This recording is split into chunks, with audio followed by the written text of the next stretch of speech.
Hola, buenas tardes. Mi nombre es Laura Moreno, soy estudiante de Contaduría Pública de la Universidad Militar Nueva Granada y hoy vamos a hablar sobre la estadística descriptiva.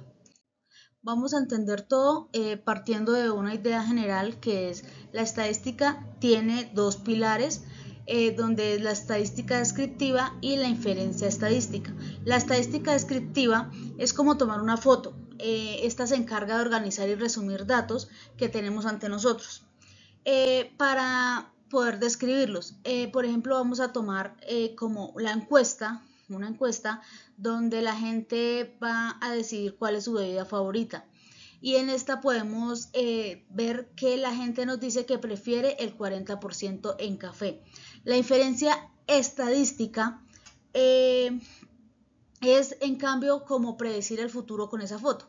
Nos permite hacer conclusiones o estimaciones sobre una población mucho más grande basándonos en que de pronto en todas las ciudades podría pasar algo similar.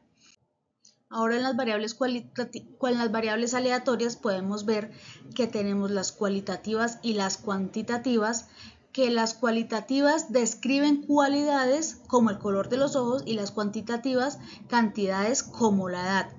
En discretas y continuas podemos ver que las cuantitativas pueden ser discretas, se encuentran como contando cómo son los hijos, y las continuas se miden como el peso. En dependientes podemos ver que son afectadas por otra variable, el rendimiento académico puede ser un ejemplo, o las independientes que no dependen de género. Ahora podemos evidenciar que en las escalas de medición son utilizadas para medir las variables, desde la más simple, que es la nominal, que es solo etiquetas, como digamos tener un orden, hasta la más poderosa, que es la escala de razón, donde todos son intervalos y tiene su origen verdadero. Y un concepto clave de la diferencia entre parámetro y estadístico es que parámetro eh, es la medida de toda la población, es la medida de toda la población. Ejemplo, el promedio de la edad de todos los colombianos es ideal, pero es difícil de conocer. Y en estadístico, el estadístico es la medida de la muestra, ejemplo, el promedio de la edad de mis compañeros de clase, que lo usamos para estimar el parámetro. En métodos de recolección, vamos a ver cómo podemos conseguir datos. Pues estos métodos de correlación se pueden realizar por medio de encuestas, de entrevistas, de observación directa y de experimentos. Son muestras, herramientas más fáciles para llenarnos de información. Una vez tenemos los datos, ¿qué se suele ser? La distribución de frecuencia. Donde pueden ser desorden los organismos de una distribución de frecuencia.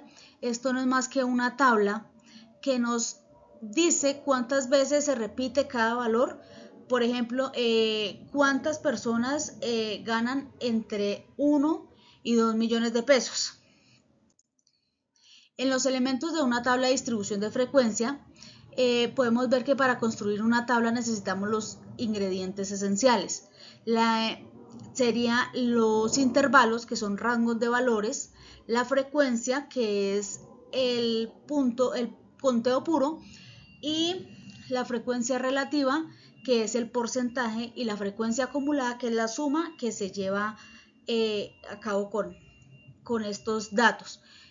Con esto el caos de la información se va volviendo más ordenada y está. Llega el momento del análisis y podemos ver que primero tenemos las medidas de tendencia central.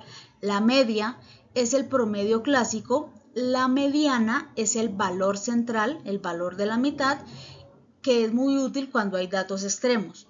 Y la moda es el valor más frecuente.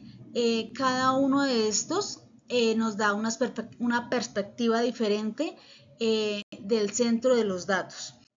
Ahora podemos ver las medidas de posición, donde indican la ubicación de los datos.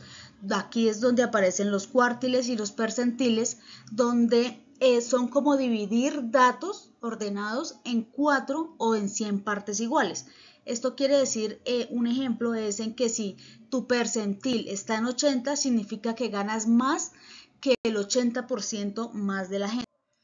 En las medidas de variación podemos ver que la reina es la desviación estándar, que nos dice cuando se alejan en promedio los datos de la media. Un valor bajo significa datos homogéneos y un valor alto son datos muy diversos. El coeficiente de variación nos sirve para comparar la dispersión de dos conjuntos de diferentes unidades. Un ejemplo claro es en que cómo comparar la variabilidad de los precios de casas versus la variabilidad en los salarios.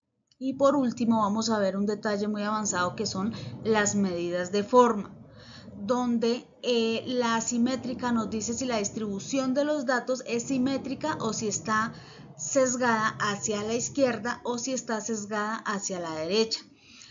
La kurtosis es la que nos dice qué tan picuda o tan aplastada es la curva comprometida con la distribución normal. Esto nos habla de la concentración de datos. Muchas gracias.